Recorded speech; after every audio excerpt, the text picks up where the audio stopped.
Hello everyone, welcome to my YouTube channel study centre. और हमारी DTPLSB TGT social science की एक series चल रही है और इसकी रेलेवेंस DTPLSB KVS NVS।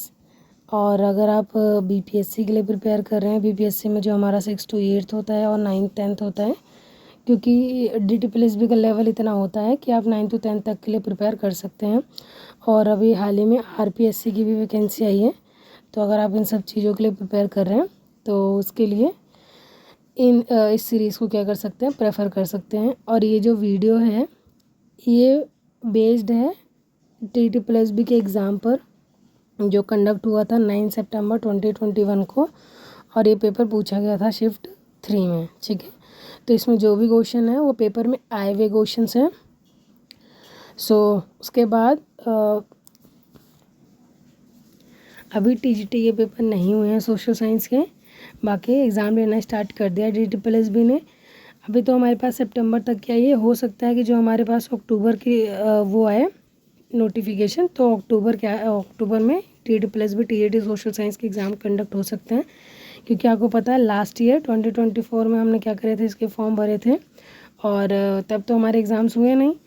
अब उसके बाद 2025 में जो DTPLSB के एग्ज़ाम्स हैं वो कंडक्ट होने स्टार्ट हो गए। मोस्टली चांसेस हैं कि जितने भी एग्ज़ाम भरे गए थे 2024 में वो सारे एग्ज़ाम इस साल हो जाएंगे दिसंबर से पहले। ठीक है, तो आप अपनी प्रिपरेशन को अच्छे से रखिए। बिल्कुल भी क्या कहते हैं कि आपको वेट नहीं करना है कि वैकेंसी आएगी तब आप तैयारी करेंगे, क्योंकि इसका लेवल काफ़ी हाई होता है। अगर आपने प्रीवियस वीडियोस आप मेरी कंटिन्यूटी में देख रहे हैं तो आपको पता होगा कि DTPLSB किस लेवल के क्वेश्चंस पूछता है। ठीक है, TGT में आपको PG लेवल के क्वेश्चंस देखने को मिल जाएंगे। ठीक है, इन डिटेल में काफ़ी ज़्यादा डिटेल में जाके DTPLSB क्या करता है, क्वेश्चंस को पूछता है।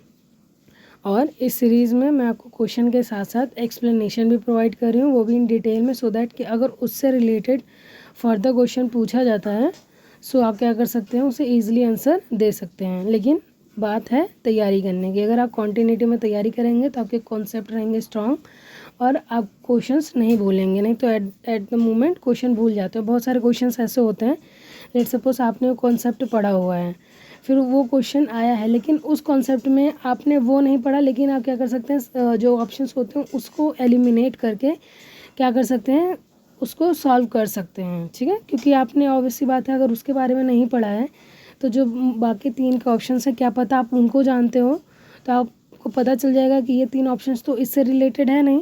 सो ये क्या हो जाएगा, आपके लिए बेनिफिट हो जाता है। क्योंकि ऑब्वियस सी बात है जो भी पढ़ेंगे ज़रूरी नहीं कि सब कुछ वही पूछा जाए। हर एक शिफ्ट में आपने देखा होगा कि कुछ ना कुछ ऐसे क्वेश्चन ज़रूर हैं कि आप कितना भी कॉन्सेप्ट को, कितना भी आप कंटेंट को कवर करके जाएँ, कुछ ना कुछ क्वेश्चंस क्या हैं, आउट ऑफ सिलेबस आ ही जाते हैं।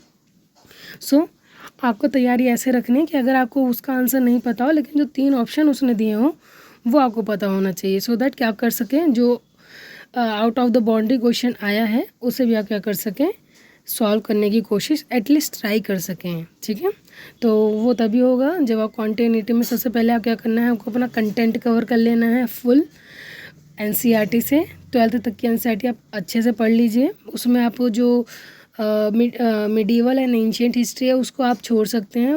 मोस्टली इसमें फोकस किया जाता है जो 1857 का रिवॉल्ट है वो, उसके बाद जो हमारी मॉडर्न हिस्ट्री स्टार्ट होती है वो वाला जो कॉन्सेप्ट है, जो गांधी एरा, ये सारी चीज़ें आती हैं वो पूछा जाता है। वर्ल्ड वॉर से रिलेटेड क्वेश्चंस आते हैं, तो वर्ल्ड वॉर में जो कंट्री आ जाती है, हमारे में अमेरिकन रिवोल्यूशन नहीं है, लेकिन जो वर्ल्ड वॉर है उसमें अमेरिका की इन्वॉल्वमेंट रहती है। जो फ्रेंच है, फ्रांस ने अमेरिका को क्या कहते हैं कि असिस्टेंस प्रोवाइड करी थी ड्यूरिंग अमेरिकन इंडिपेंडेंस, तो वो क्वेश्चन आपसे पूछ लिया जाता है। सो आपको इतना पता होना चाहिए कि अगर आपको वो नहीं पढ़ना है तो कोई बात नहीं, बाकी दूसरे को जो आप पढ़ रहे हो उसे आप अच्छे से पढ़ लो। ठीक है, तो चलिए स्टार्ट करते हैं। और ये मैंने एक प्लेलिस्ट बना रखी है जिसका लिंक मैं हर एक वीडियो के डिस्क्रिप्शन में देती जा रही हूँ। आप जो भी वीडियो देख रहे हैं आप प्लेलिस्ट को ज़रूर देखिए। प्लेलिस्ट में मैंने बहुत सारे प्रीवियस ईयर को ऑलरेडी सॉल्व करके डाल रखा है, तो आप उन्हें ज़रूर देखें, क्वेश्चंस को नोट डाउन करें और आपको खुद पता चल जाएगा कि क्वेश्चंस कैसे पूछे जा रहे हैं। क्या सारे क्वेश्चन आपको आते हैं, 100 के 100 क्वेश्चन आपको आते हैं।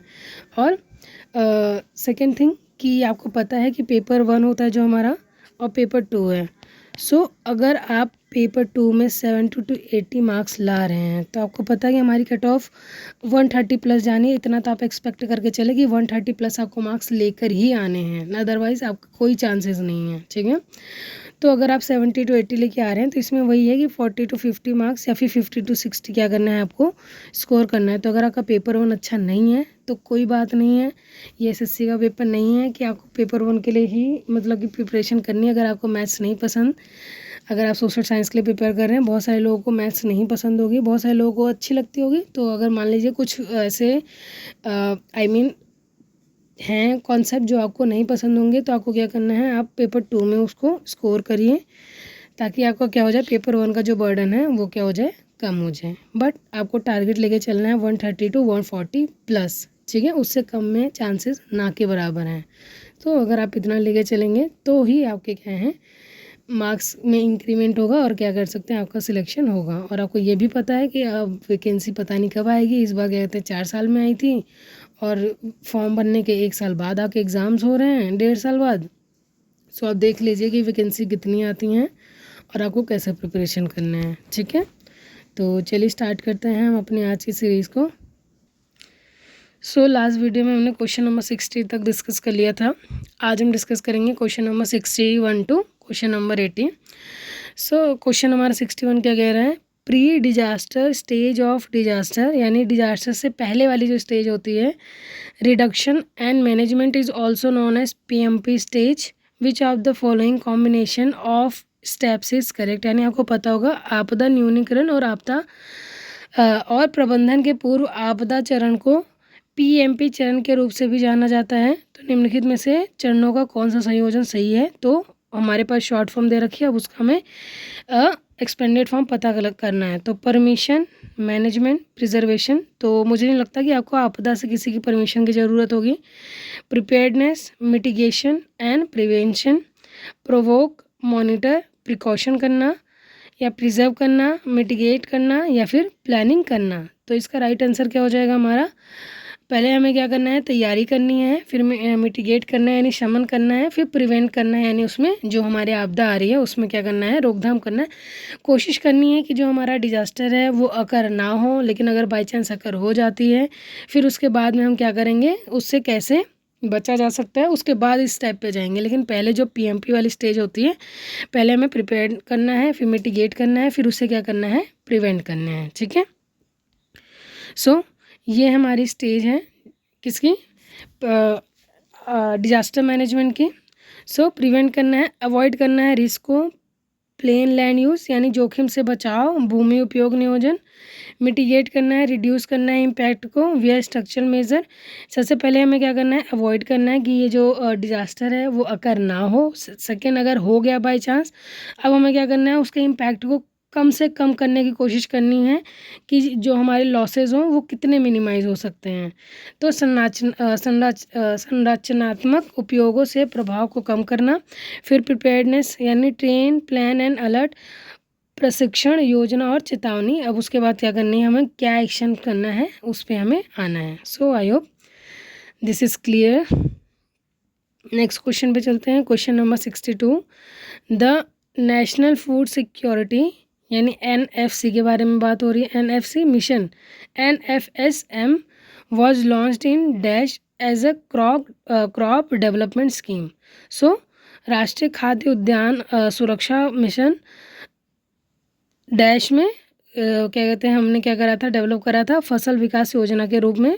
तो किस वर्ष किया था, इसका राइट आंसर क्या हो जाएगा, 2007 में किया था। अब देखिए ऐसे क्वेश्चन हैं ये आपको PYQ से ही पता चलेंगे, क्योंकि इन क्वेश्चंस को ऑब्वियसली बात है हम बुक में कहाँ ढूंढेंगे, और अगर होंगे तो बहुत सारे होंगे, फिर आपको कैसे मतलब कॉन्सेप्ट रिवाइज करना है, कैसे क्या करना है। तो एक जो वे होता है प्रिपेयर करने का, उसके लिए PYQ क्या होते हैं, बहुत इंपॉर्टेंट होते हैं, जिसमें आपको पता चल सकता है कि किस टाइप के क्वेश्चंस पूछे जाते हैं, ठीक है।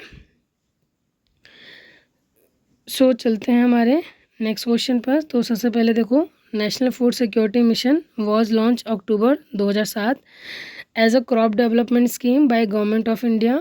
इसके क्या ऑब्जेक्टिव्स थे, इंक्रीज प्रोडक्शन करना है किसका, चावल का, गेहूं का और पल्सेस यानी दालों का।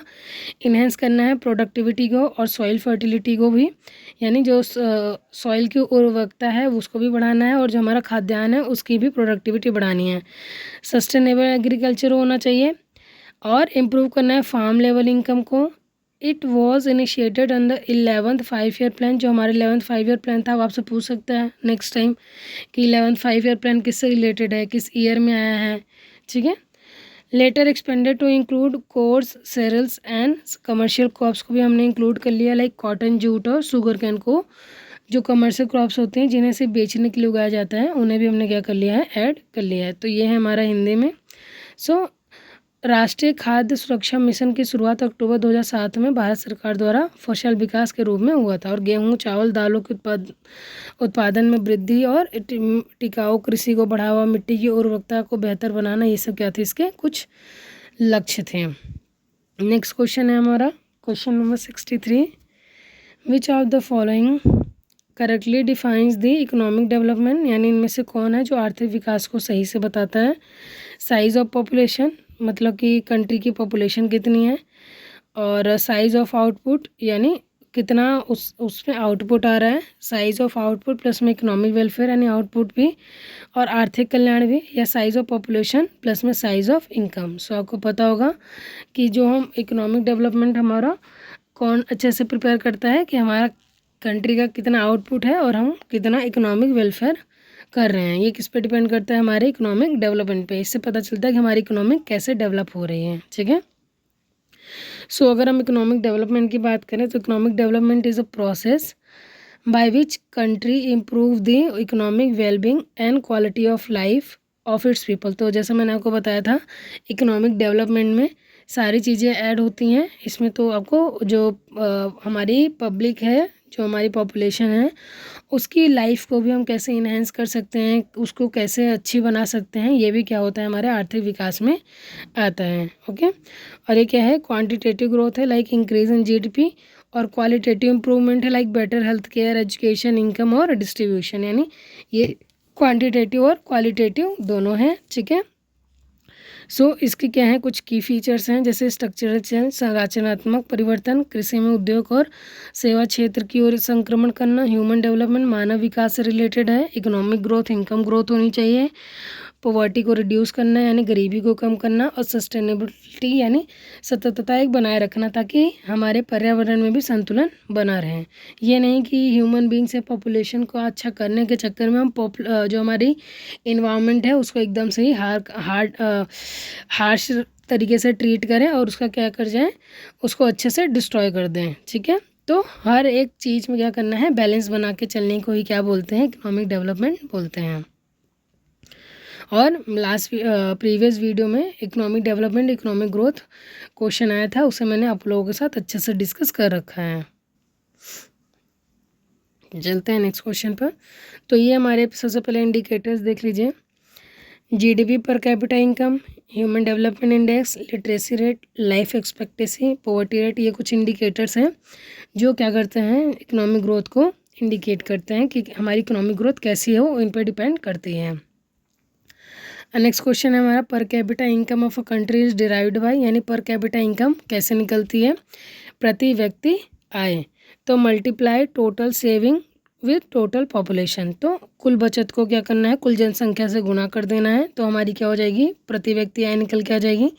सो हमारा सेविंग से कोई लेना देना नहीं है इसमें। Dividing national income by total population, ये हो सकता है।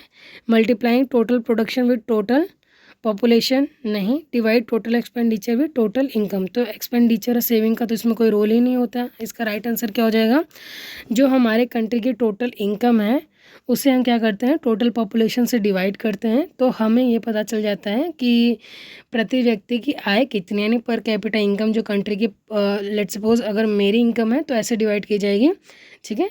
सो आपको पता है आपने एवरेज निकाला होगा, तो ये कुछ उसके ऊपर बेस्ड होता है, ठीक है।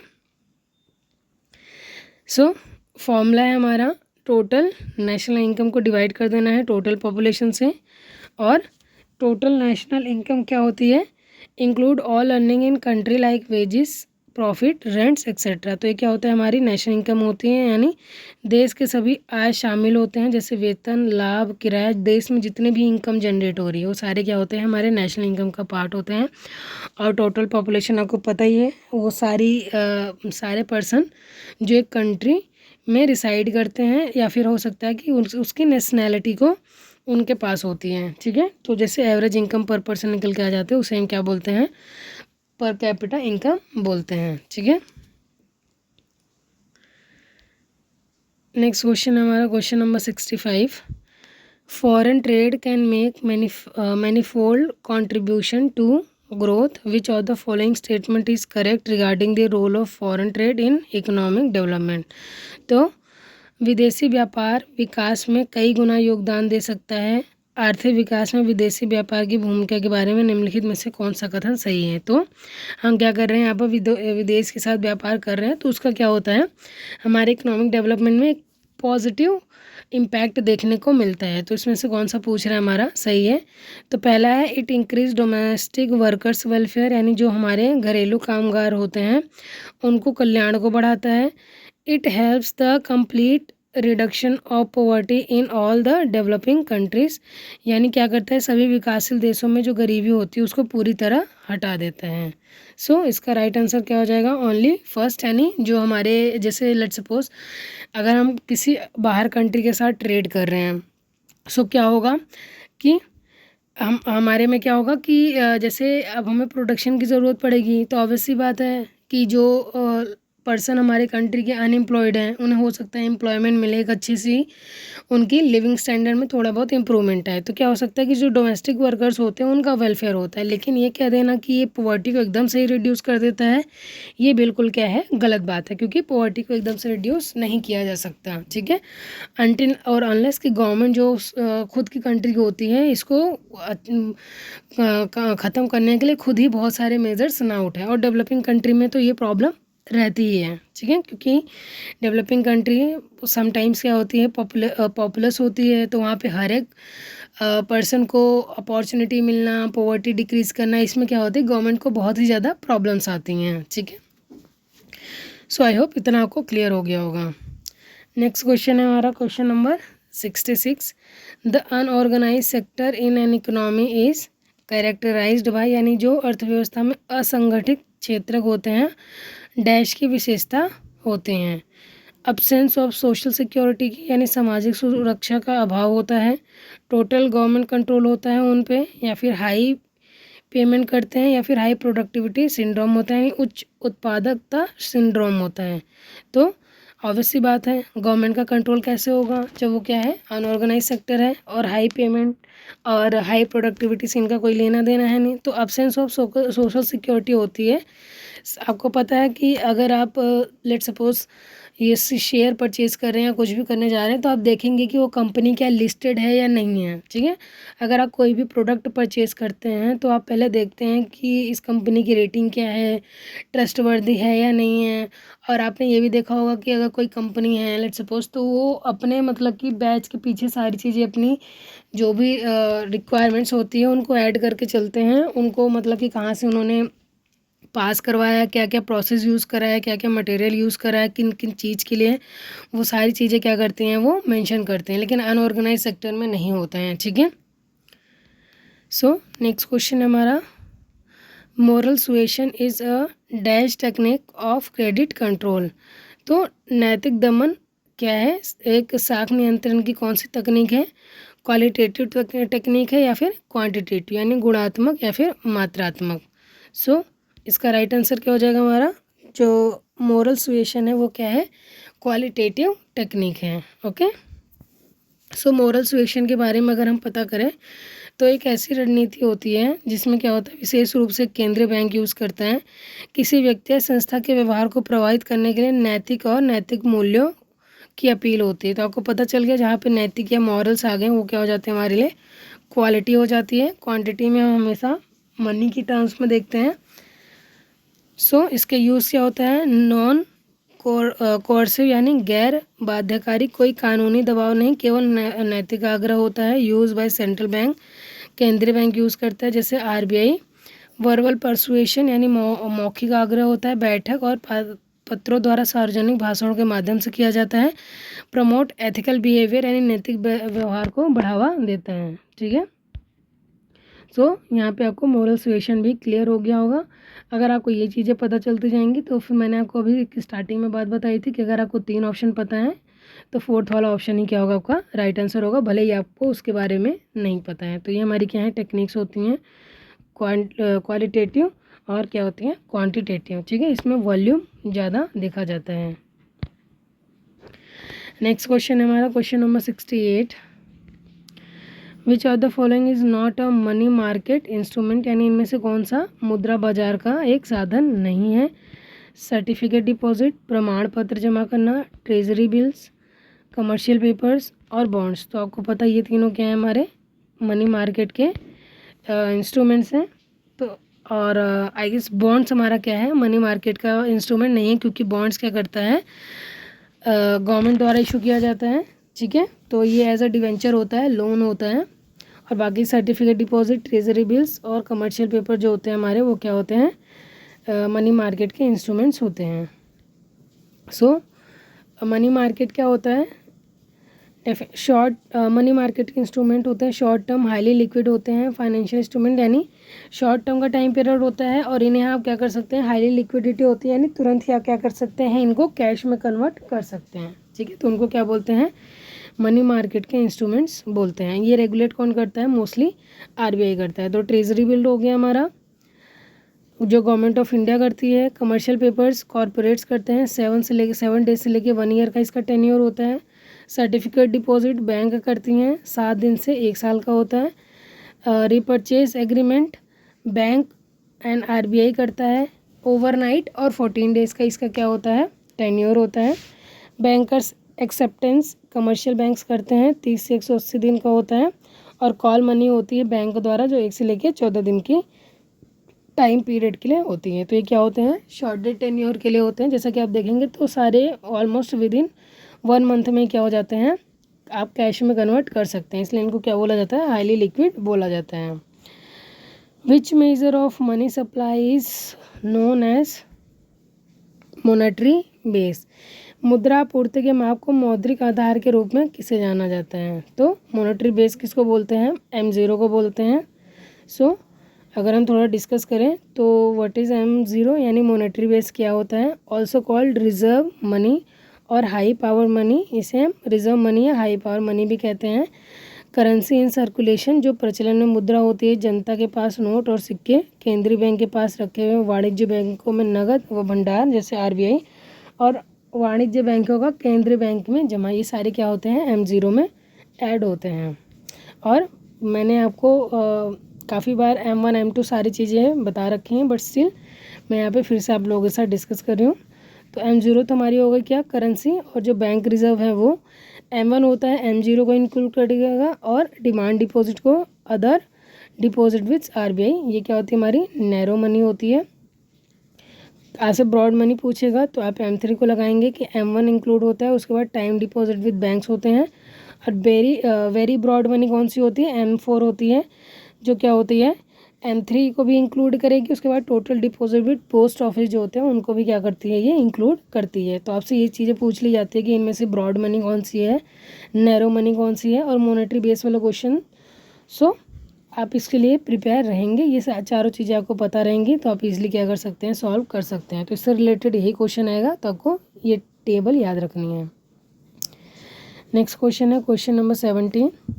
अ bank should classify an account as NPA only if the interest due on charge during any quarter is not serviced fully within dash from the end of the quarter. यानी इसमें क्या हो रहा है, बैंक को किसी खाते को NPA के रूप में तभी वर्गीकृत करना चाहिए जब किसी तिमाही के दौरान देय ब्याज और प्रभारित तिमाही के अंत से डैश के भीतर पूरी तरह से सेवित ना हो। तो कितने दिन का टाइम पीरियड पूछ रहे हैं हमसे, 90 डेज़ के विद इन वो क्या कर सकते हैं, फिर उसे NPA के रूप में डिवाइड कर सकते हैं। सो नेक्स्ट क्वेश्चन है हमारा क्वेश्चन नंबर 71।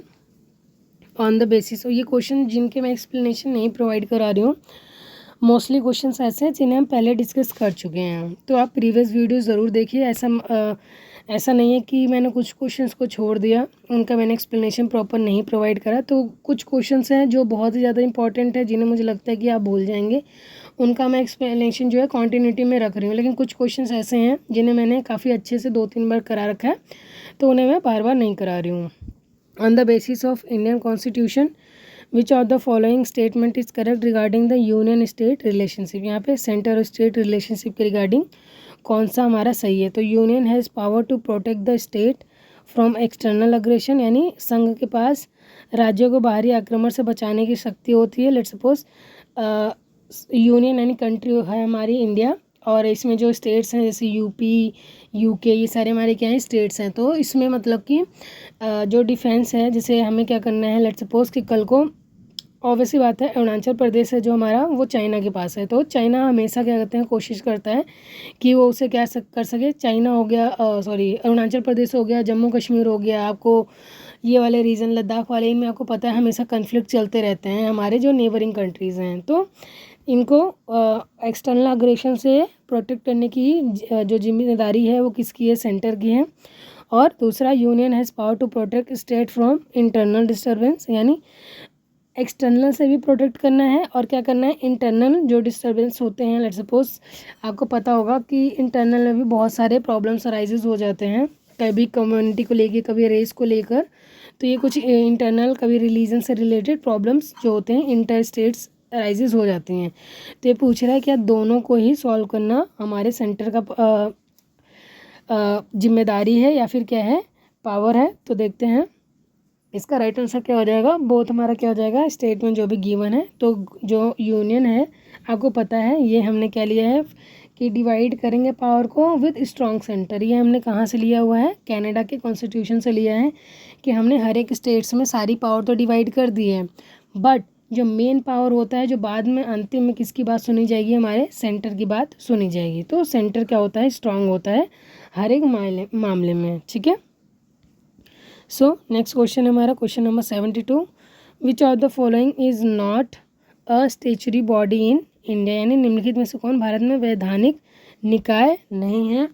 सो ये क्वेश्चन ऐसा था जिसे चैलेंज कर दिया गया था और इसका मार्क्स क्या किया गया था, हर एक स्टूडेंट को दिया गया था। तो इसका आंसर DT+B की वेबसाइट पर अवेलेबल नहीं है, बट फिर भी हम डिस्कस करते हैं, प्लानिंग कमीशन या फिर फाइनेंस कमीशन। तो इसका राइट आंसर क्या हो जाएगा हमारा, ऑप्शन नंबर ए, यानी जो प्लानिंग कमीशन है वो हमारी स्टेचुरी बॉडी का पार्ट नहीं है। सो अगर हम देखें तो प्लानिंग कमीशन स्टेचुरी बॉडी का पार्ट नहीं है। Executive resolution 1950 not by law, और फाइनेंस कमीशन आर्टिकल 280 डील करता है और इंडियन कॉन्स्टिट्यूशन में है। तो प्लानिंग कमीशन हमारा फॉर्म हुआ था 1950 में गवर्नमेंट रेजोल्यूशन से, ना कि पार्लियामेंट। तो आपको पता है कि जो पार्लियामेंट बनाता है उसे स्टेचुरी बॉडी बोलते हैं।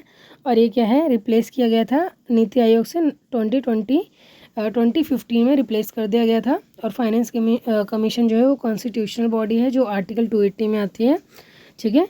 और अपॉइंट किया जाता है इसको हर 5 साल के बाद। और फाइनेंस प्लानिंग कमीशन आपको पता है 5 ईयर प्लान को ही प्लानिंग कमीशन बोलते हैं, जो हर 5 साल में चेंज होती रहती हैं, जिसका हमने प्रावधान रशिया से लिया था, ठीक है। जिसकी वजह से क्या होता है आपको पता है 1928 में जो ग्रेट डिप्रेशन आता है, तो आपसे ये भी क्वेश्चन पूछा जाता है कि कौन सी कंट्री थी जो 1928 के ग्रेट डिप्रेशन से जिसका इम्पैक्ट नहीं पड़ा था। तो वो क्या होता है, हमारा राइट आंसर क्या हो जाता है, रशिया हो जाता है, क्योंकि उन्होंने क्या कर दिए थे, 5 ईयर प्लान पहले स्टार्ट कर लिए थे। 5 ईयर प्लान जो रशिया का स्टालिन था उसने क्या करा था, स्टार्ट करा था। तो ये भी क्वेश्चन पूछा गया है कहाँ पर, DT+B में, तो आपको पता होना चाहिए। सो आप देख सकते हैं कि एक चीज़ से कितनी सारी चीज़ें लिंक होती हैं।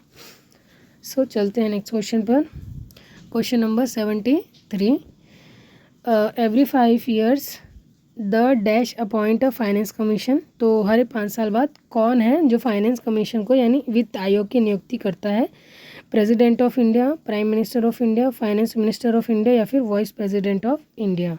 सो हमारा राइट आंसर क्या हो जाएगा, आपको पता होगा कि मोस्टली जो भी पर्सन होते हैं वेल रिप्यूटेड गवर्नमेंट बॉडी में जो रिप्यूटेड होते हैं उनको प्रेसिडेंट ऑफ इंडिया ही क्या करते हैं, उनकी शपथ दिलवाते हैं या फिर नियुक्ति करते हैं।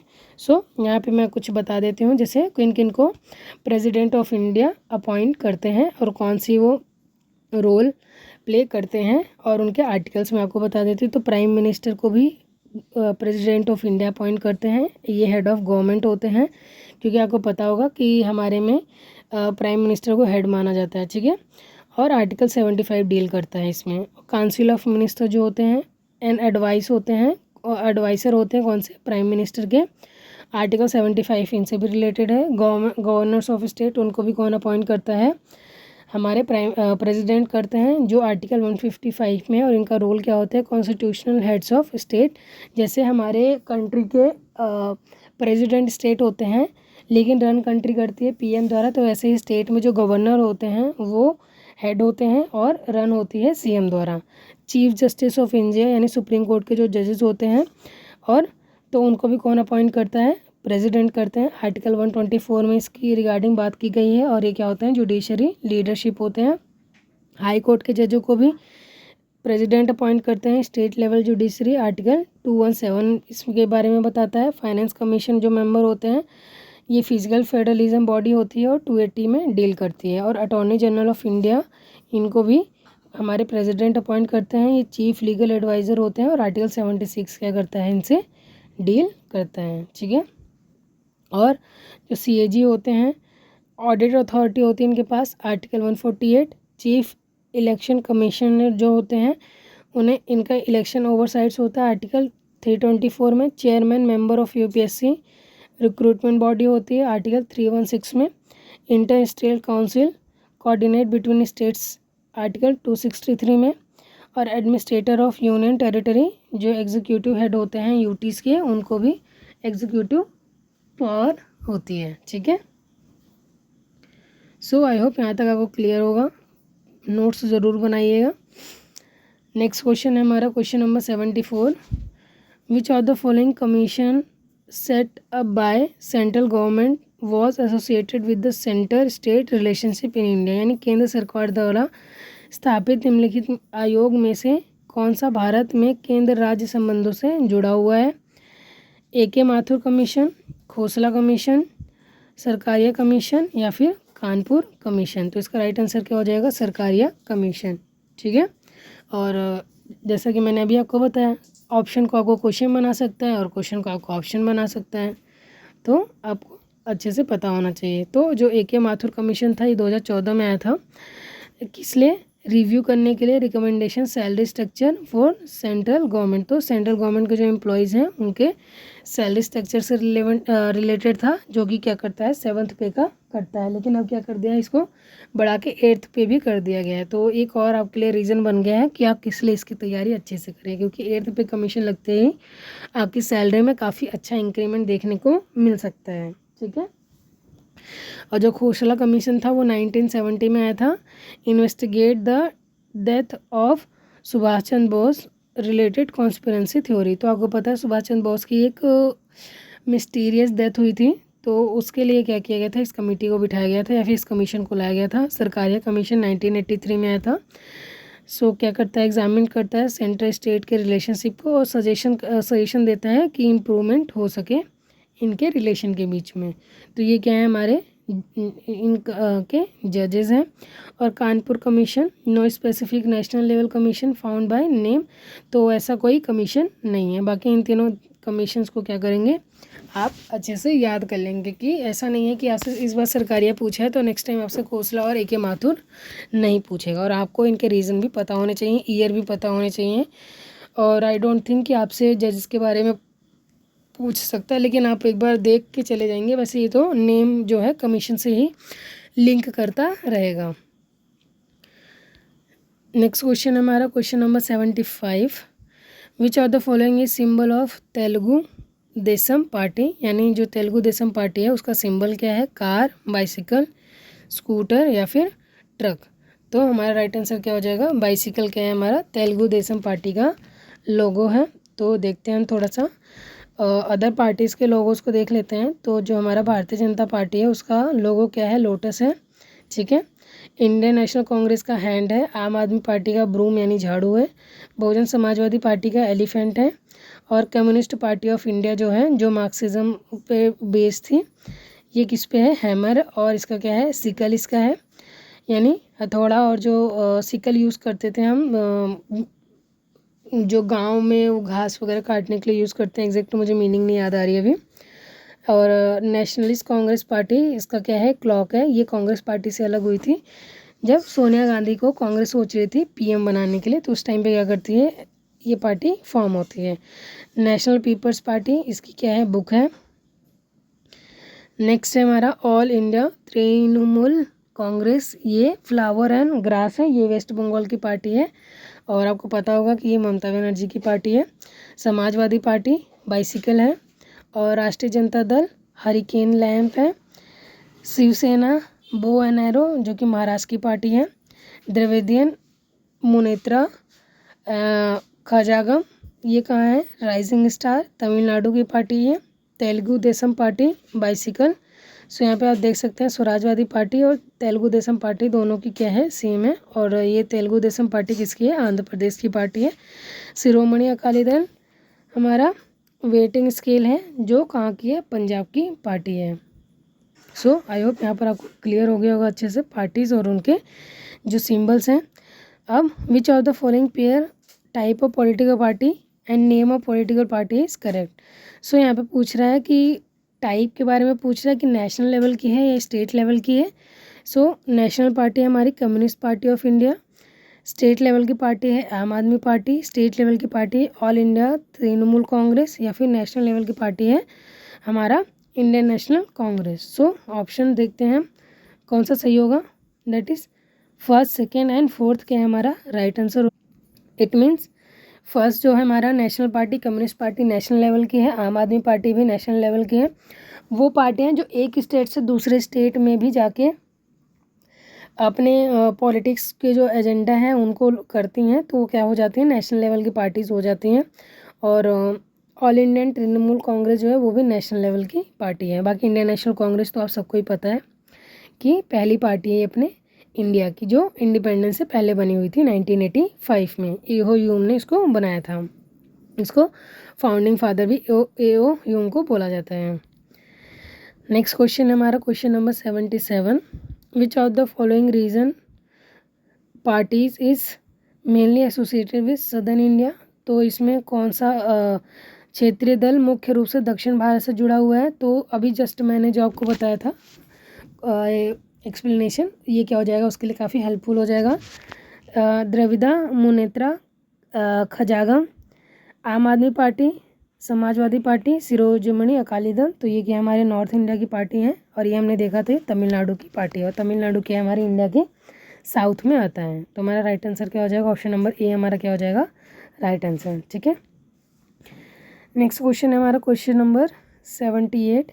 The local self government has been given the constitutional status for the dash tier of government in India. यानी स्थानीय स्वशासन को भारतीय सरकार के डैश के स्तर के लिए संवैधानिक दर्जा दिया जाता है। तो कितने स्टेज में दिया गया है, हमें 3 स्टेट्स में डिवाइड किया गया है। सो वो 3 स्टेट्स कौन से हमारे हैं, फर्स्ट स्टेज में कौन आता है, यूनियन सेंटर या गवर्नमेंट आते हैं हमारे। सेकेंड लेवल पे आते हैं हमारे स्टेट गवर्नमेंट, और सेंट्रल लेवल पे होती है हमारी parliament, president, prime minister. State level पे होते हैं लेजिस्लेटिव असेंबलीज होती हैं और चीफ मिनिस्टर्स होते हैं। और लोकल लेवल पे आपके पंचायत और म्यूनिसिपैलिटीज़ होते हैं। सो इन 3 लेवल पे ये हमारे डिवीज़न है। ठीक है, so constitutional recognition granted through 73rd and 74 constitutional जो हमारा अमेंडमेंट हुआ था, और इसको क्या किया गया था, पार्ट ये 9 और 9A में डील करते हैं।